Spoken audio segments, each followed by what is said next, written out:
Hola a todos, bienvenidos a un nuevo episodio del Ágora, el espacio de entrevistas de Canal Hablamos.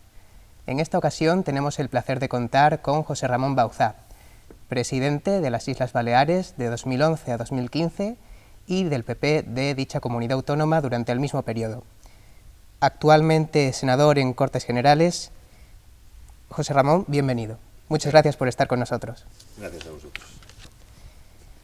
Comencemos hablando de su labor actual. Ahora que es senador, ¿qué servicios presta dentro del Senado? Bueno, como bien sabes, el Senado es la Cámara de Representación Territorial y mis funciones son, desde primera instancia, por decirlo de una manera, representar los intereses de las Islas Baleares en esta Cámara y al margen de ello y paralelamente pues representar los intereses que defendemos desde el Partido Popular en beneficio de todos los ciudadanos de España, de todas las comunidades, en este caso en el Senado, de lo que se denomina el Reino de España. ¿Qué le impulsó a presentarse como candidato en 2011 a la presidencia de Baleares? Bueno, vamos a ver.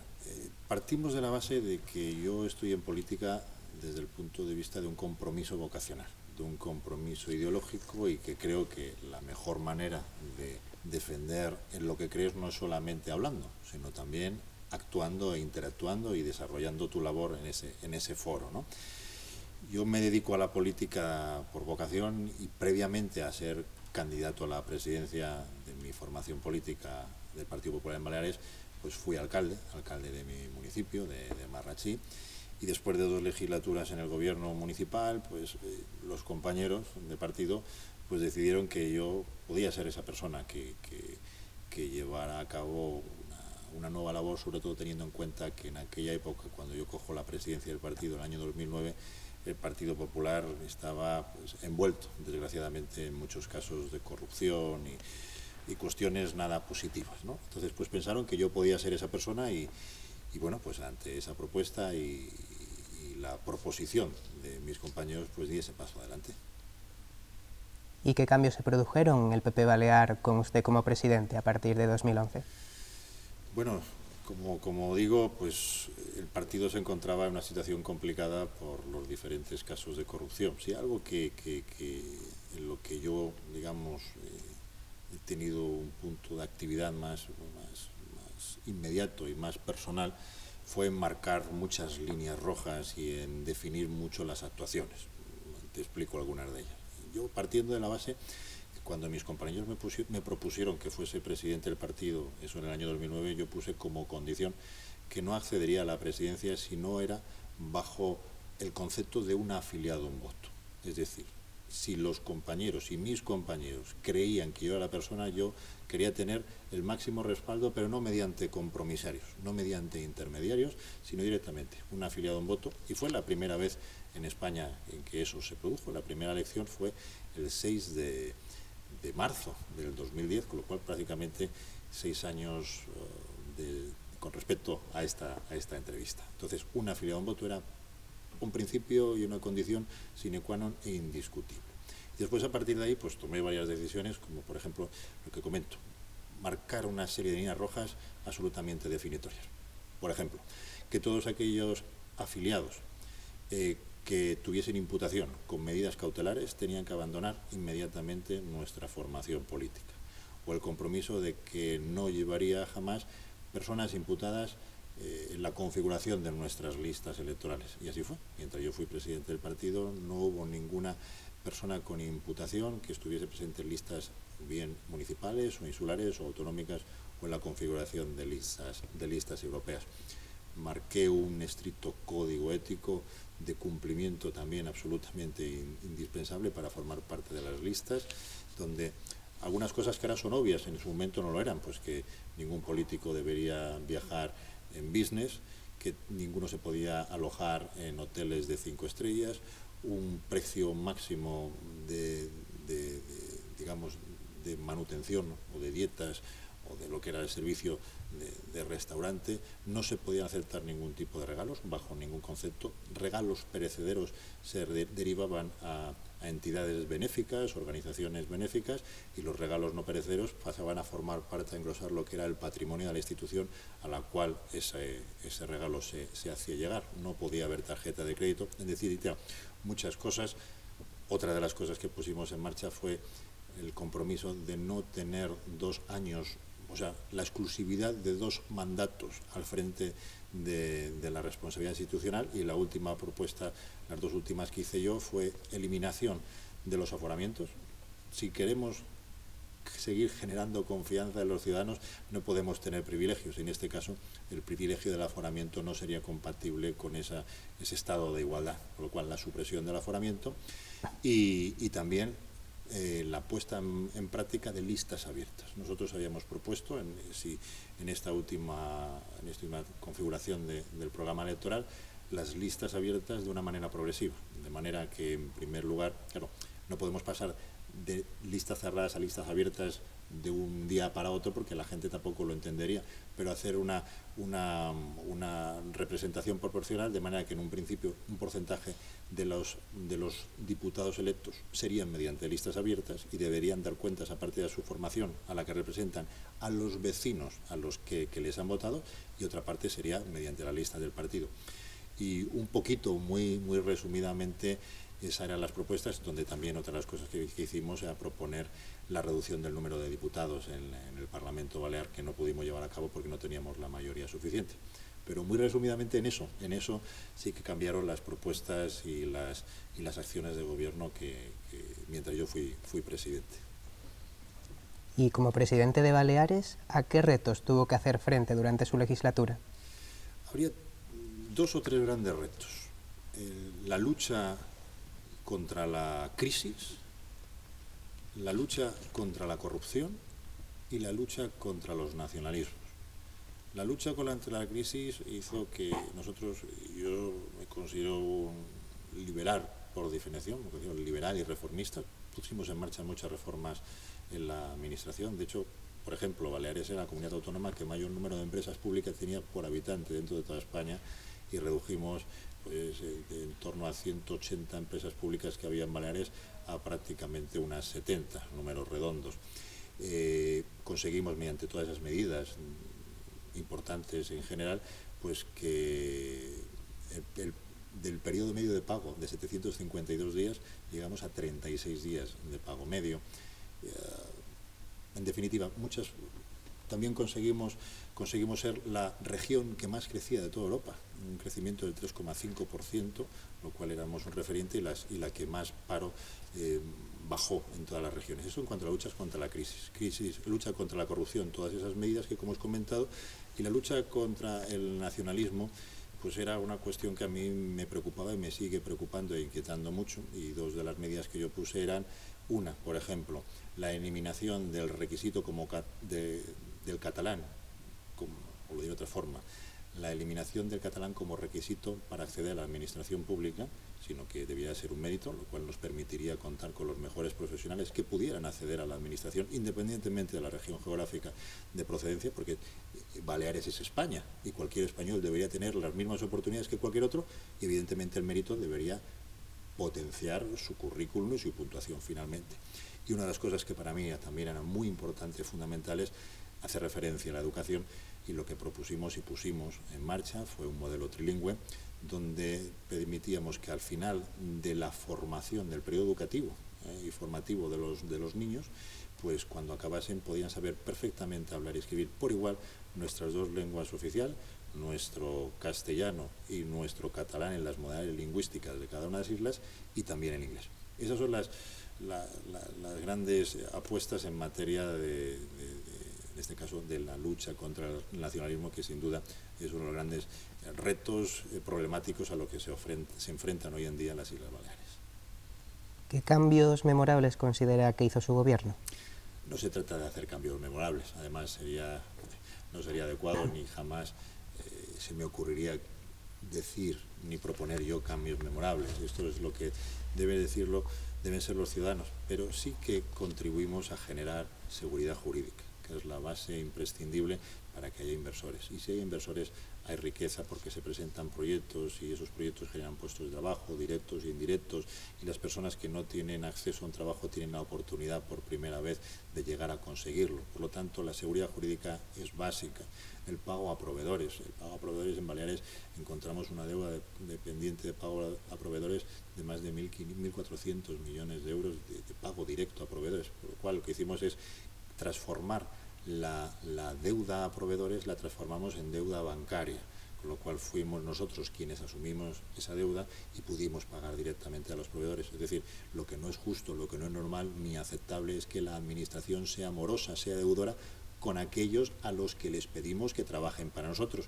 Y en ese caso muchas empresas de Baleares y muchos pequeños empresarios autónomos tuvieron que cerrar sus trabajos, sus empresas, sus negocios, como consecuencia de que, aparte de que eran buenos profesionales y que trabajaban bien, lo tuvieron que cerrar porque era la administración la que no les pagaba. Por lo tanto, pudimos rebajar lo que he comentado de más de 700 días de pago de facturas a apenas 36 días. Y una de las cosas que además jamás se me olvidarán en la retina, el primer día que yo entraba en el Parlamento, me esperaban fuera en la calle, en un estado muy que a mí me apenó mucho, y ellos mucho más. Nos esperaban los representantes de las entidades y asociaciones de discapacitados, de personas con discapacidad, que no les había pagado la administración. Y curiosamente, al lado de ellos, justo al lado de ellos, estaban exigiendo que les pagásemos nosotros, que acabamos de llegar, los políticos que habían salido del gobierno, ¿no? Y una de las cosas, para mí, una satisfacción más importante fue poder hacer justicia y que todas esas entidades de discapacitados, personas con problemas reales y de verdad, en sus propias carnes, como decimos nosotros, pues pudiesen cobrar. ¿Cuál fue su postura respecto a las prospecciones petrolíferas cerca de Baleares? Pues mi postura fue clara y rotunda desde el primer minuto, no a las prospecciones petrolíferas. Y no por una sencilla razón, porque precisamente el riesgo de las prospecciones genera riesgo sobre la materia prima de nuestra economía y de nuestro entorno privilegiado, que es el medio ambiente. Por lo tanto, yo lo que nunca permití es que nadie pudiese poner en riesgo nuestro precioso y preciado paisaje, entorno, medio ambiente, playas, flora, fauna, diversidad medioambiental. Eso no se puede poner en riesgo por mucho dinero o por muchos beneficios económicos supuestos que puede tener alguien con respecto a esos ingresos y que afecta a nuestras islas.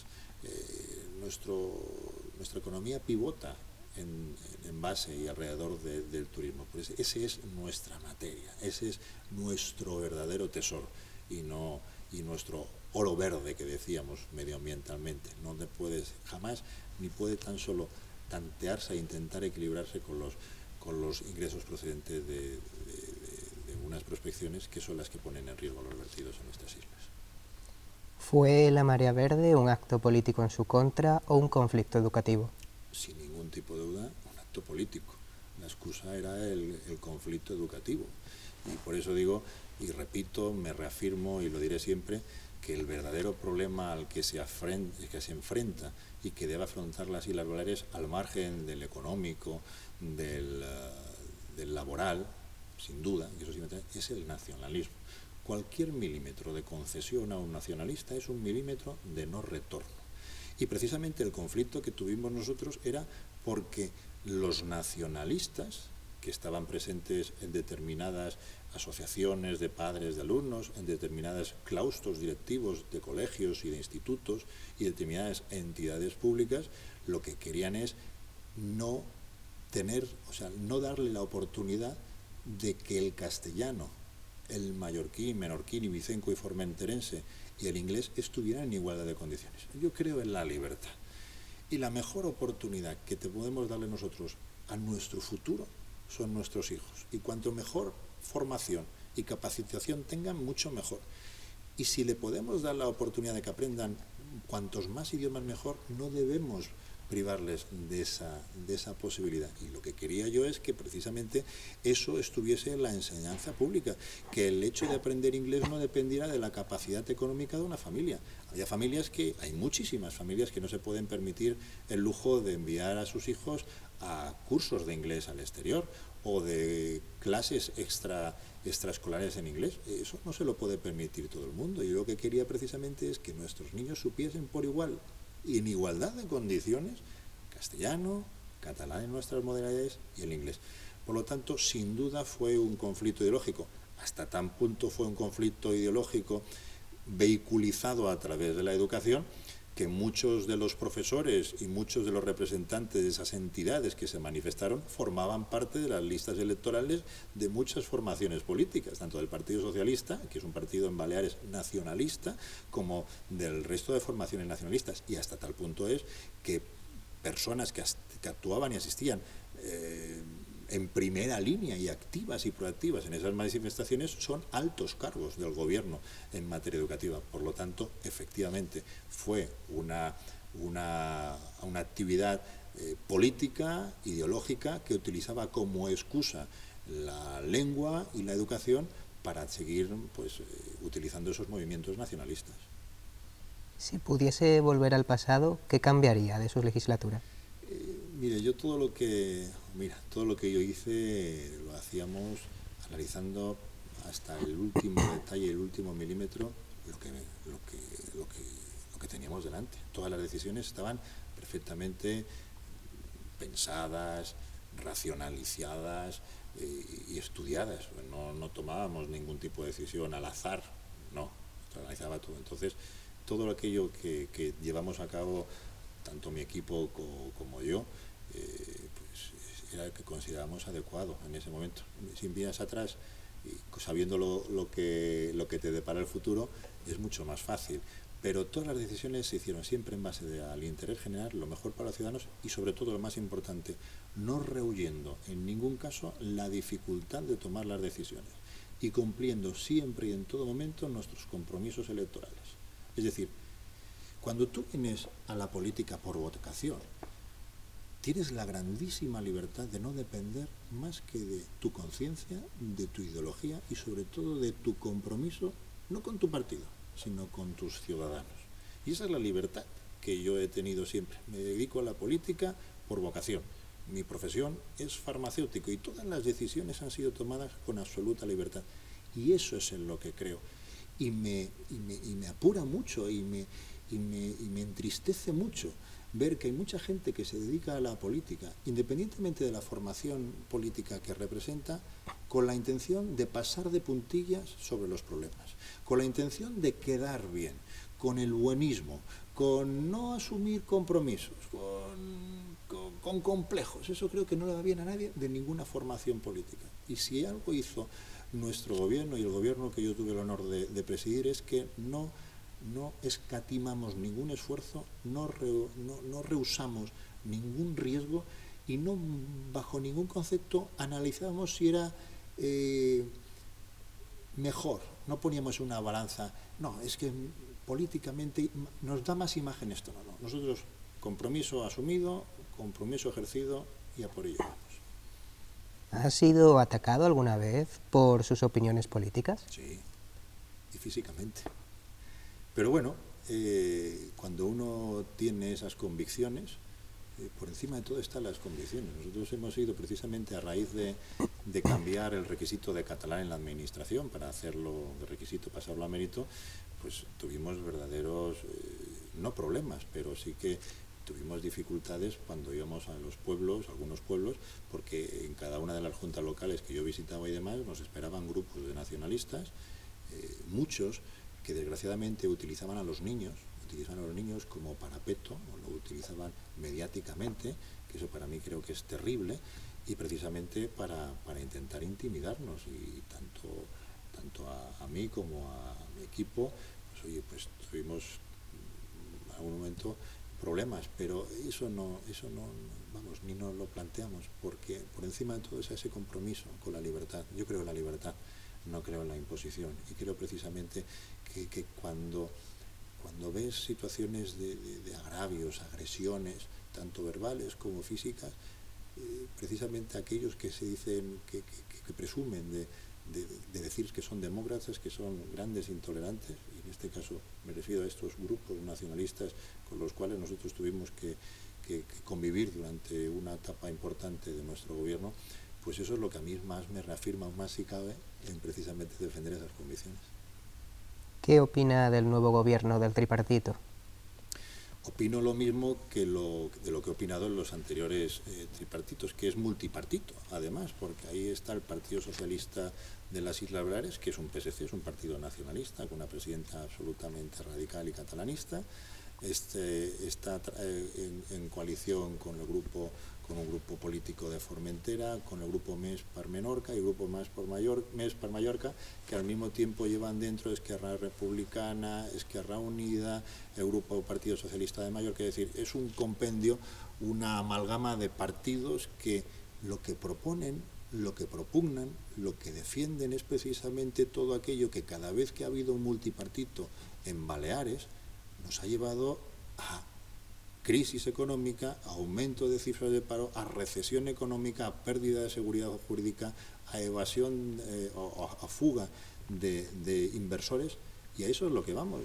Yo leía las noticias esta misma mañana, nosotros con unos presupuestos aprobados que dejamos en la anterior legislatura, y ahora mismo ya estamos a final de año 2015, las cifras de déficit en Baleares se han disparado. Somos la comunidad, una de las comunidades que más tarde paga y peor, y eso es una demostración de cómo funcionan los multipartitos, y sobre todo donde el concepto básico es gastar, generar infraestructuras. Ya ha habido muchas más, hay más consejerías, más directores generales, más cargos en la administración que nos gastan a todos, que nos cuestan a todos, y además ya han hecho modificaciones en los presupuestos, de manera que lo primero que hacen es subir los impuestos, y los que somos liberales precisamente creemos en todo lo contrario. Y repito, no hablo con frases hechas, ni es mi impresión. Yo siempre le remito a cualquiera de las personas que no piensa como yo, que simplemente coja datos oficiales, estadísticos de la Consejería de Economía o del Ministerio de Hacienda para que compruebe. Nosotros nos ajustábamos al déficit y estos señores pues ya salen disparados al déficit. Aparte, obviamente, de la materia educativa. Para mí la educación es básica, es fundamental. El futuro de un país, de una región, de un pueblo, de una sociedad se basa en la capacidad educativa de sus niños, que serán la sociedad del futuro, y ya lo primero que han propuesto es la derogación, y lo han hecho, la derogación del trilingüismo, que el catalán sea la lengua vehicular, que el inglés sea opcional y que el castellano quede relegado exclusivamente a la asignatura de lengua castellana. Por lo tanto, esos son los hechos constatados, constatables, que siempre se repiten cada vez que hay un multiparto de izquierdas.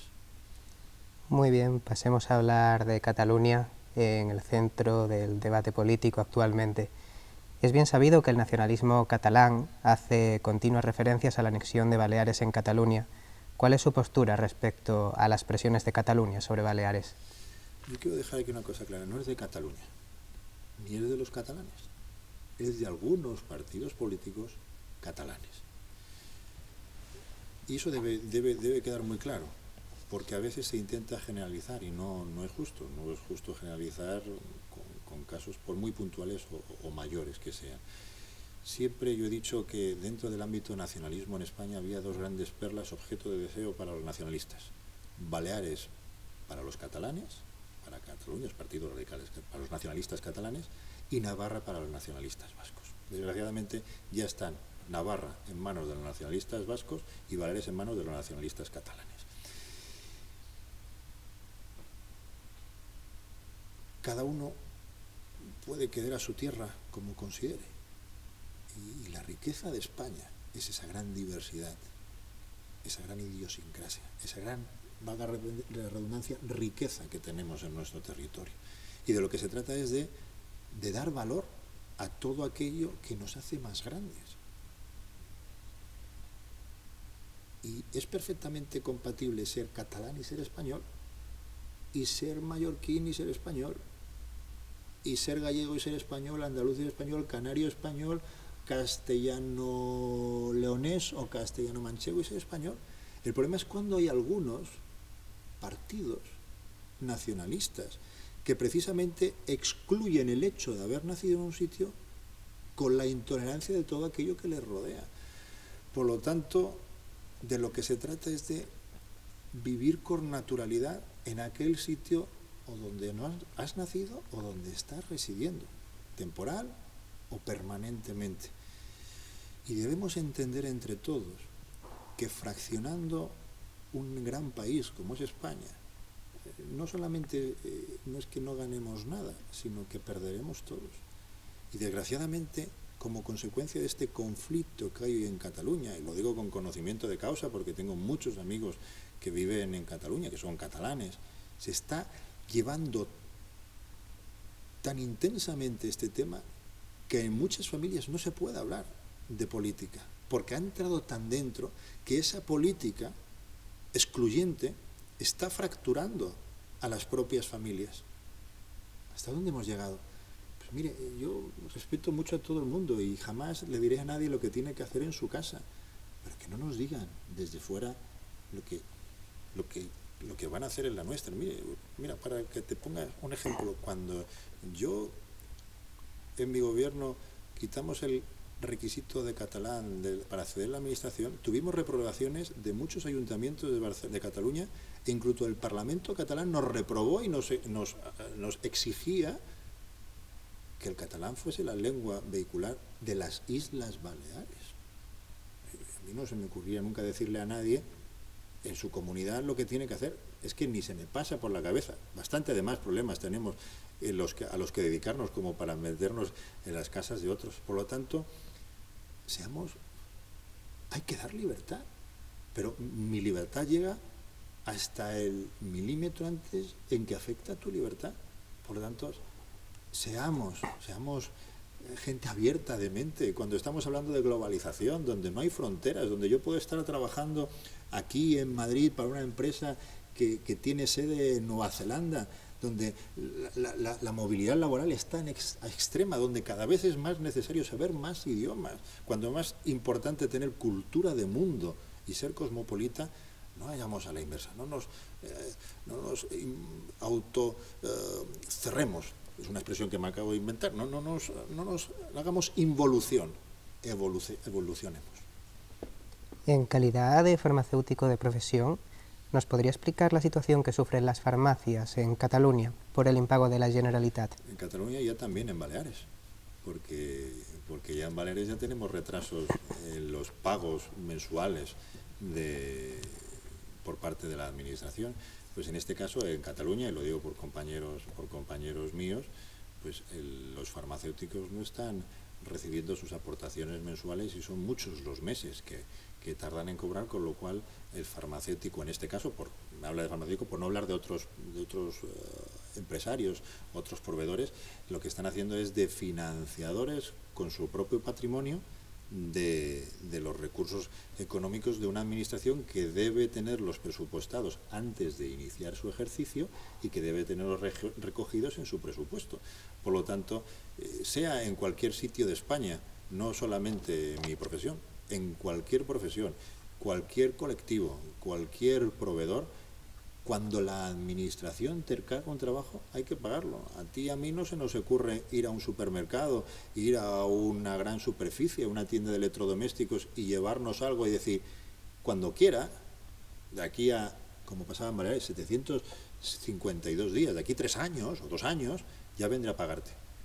Pues no, esto no es serio. Por lo tanto, la pregunta va vinculada a mi profesión farmacéutica, pero si me permites la hago extensiva a cualquier colectivo al cual la administración le pide que le haga un servicio y no solamente no se lo paga, sino que se demora en el pago y mientras tanto ese empresario tiene que acceder a una línea de financiación, bien sea una póliza de crédito, bien sea un préstamo que le cuesta unos intereses o que le supone unos intereses que él tiene que asumir cuando era la administración la que debe precisamente pagar en tiempo y en forma adecuadas. ¿Aplicaría usted el artículo 155 de la Constitución para solventar el problema independentista? La Constitución lo que te permite, mediante su articulado, es dar respuesta y solución a diferentes problemas que se pueden producir. en un momento dado, en este caso en España. Yo espero y deseo que jamás lo tengamos que aplicar. Eso es uno de los artículos previstos en esa Carta Magna. Yo creo que llegaremos a entendernos, espero. Todos tenemos que hacer un esfuerzo. Yo creo que esta espiral se ha encendido muy desorbitadamente y ahora mismo lo vemos todo en una perspectiva muy caliente, si se me permite la expresión, con mucha temperatura, con mucha tensión y con mucha presión. Yo creo que lo que se trata es de que todas las partes afectadas e implicadas se sienten, y que sea el diálogo, pero no como frase hecha. Muchas veces se quiere dialogar, te sientas a dialogar y es para no ponerte de acuerdo, sino simplemente para el hecho de hacerte una foto, ¿no? Que nos sentemos todas las partes implicadas y que aplicamos el sentido común, o como se dice en Cataluña y decimos en Baleares, el seny, para intentar llegar a un acuerdo. Y yo creo que las posturas de fuerza no deben de llegar a aplicarse nunca. Comentemos ahora la situación a nivel nacional.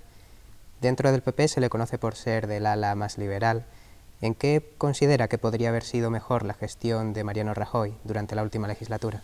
Gestionar la crisis es muy complicado. Yo digo siempre que gobernar con dinero tiene que ser una pasada, porque yo no he tenido la oportunidad más que gestionar miseria. Y hemos gestionado pues unos recursos insuficientes, hemos gestionado una situación muy complicada, y entre todos los compañeros, mis compañeros que hemos sido presidentes, la mayoría desgraciadamente, habiendo ganado las elecciones, no hemos tenido la oportunidad de revalidar nuestros gobiernos, pero sí que hemos asumido la dificultad del momento, y para eso estábamos, para asumir esa responsabilidad y para solventarlo, para darle la vuelta a la situación. Y lo hemos hecho. Yo creo que el presidente Rajoy se ha encontrado en una situación de quiebra técnica. Yo digo, como en nuestro caso, si la administración hubiera sido una empresa, estaríamos en concurso de acreedores y estaría absolutamente disuelta, pero la administración no es eso, tiene que dar respuesta precisamente a las necesidades y dar servicio a muchos ciudadanos. Por lo tanto, todo es mejorable en la vida. Y además hay gente que critica constructivamente y otros que critican pues no en ese ámbito, con esa intención. Pero a mí me gusta más fijarme en lo que se ha hecho, en lo que se ha cambiado, en lo que se ha aportado. Fijaos, y vosotros sois economistas, en cómo estaba la prima de riesgo cuando llegó el Partido Popular y el presidente Aznar al gobierno, y cómo está la prima de riesgo.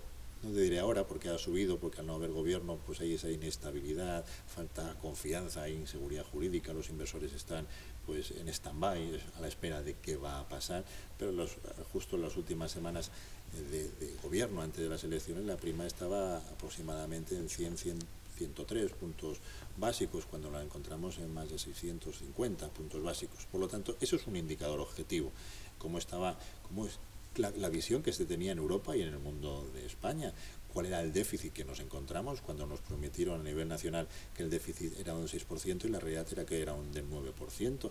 Y cómo España está siendo puesta de ejemplo a nivel mundial, no a nivel europeo, sino a nivel mundial, de cómo se ha recuperado la economía, de cómo se ha recuperado los puestos de trabajo, a sabiendas de que quedan muchos millones de personas pendientes de encontrar un trabajo, desgraciadamente, pero España es un referente. España está creciendo al 3,5% a nivel europeo. Es el país de Europa que a mayor ritmo está creciendo. Por lo tanto, fijémonos en eso, que nos sirva no como excusa, sino como aval, precisamente para demostrar que las situaciones, cuando se afrontan los problemas, cuando uno se pone delante y no de perfil, y cuando se dedica todo esfuerzo y toda su vida en eso, pues cambian. Y yo me quedo con eso, que todo es mejorable sin ninguna duda, pero quedémonos con todo lo que se ha hecho mucho y muy bien. ¿Qué opina de Ciudadanos y de Podemos? Ciudadanos es un partido, hombre, últimamente no sabemos si es de centro-derecha o de centro-izquierda, ¿no? Porque en algún momento yo he oído declaraciones de algún alto representante de Ciudadanos que se definen como de centro-izquierda. Muchos de nuestros votantes, y a mí me gusta hablar muy claro, se han ido a Ciudadanos, con lo cual se ha nutrido de un votante de centro-derecha. Ahora vemos que propone un pacto con la izquierda, con lo cual muchos de esos votantes, hablo de amigos míos que eran de toda la vida del PP, que han votado a Ciudadanos y que ahora en las últimas horas me están diciendo, oye, si llego a saber que va a pactar con el PSOE, no nos vamos allí, ¿no? Es decir, a mí yo siempre he dicho que me suena muy bien la música cuando leo la partitura. Yo sé música, estudié música de pequeño, de la partitura suena bien. Ahora lo importante no es cómo suena en la partitura, cómo la leas, sino cómo la interpretas.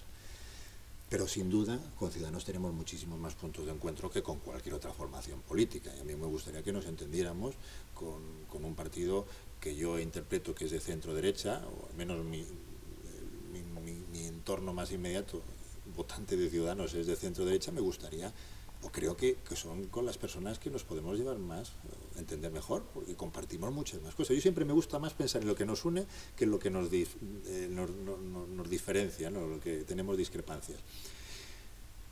Por otro lado, Podemos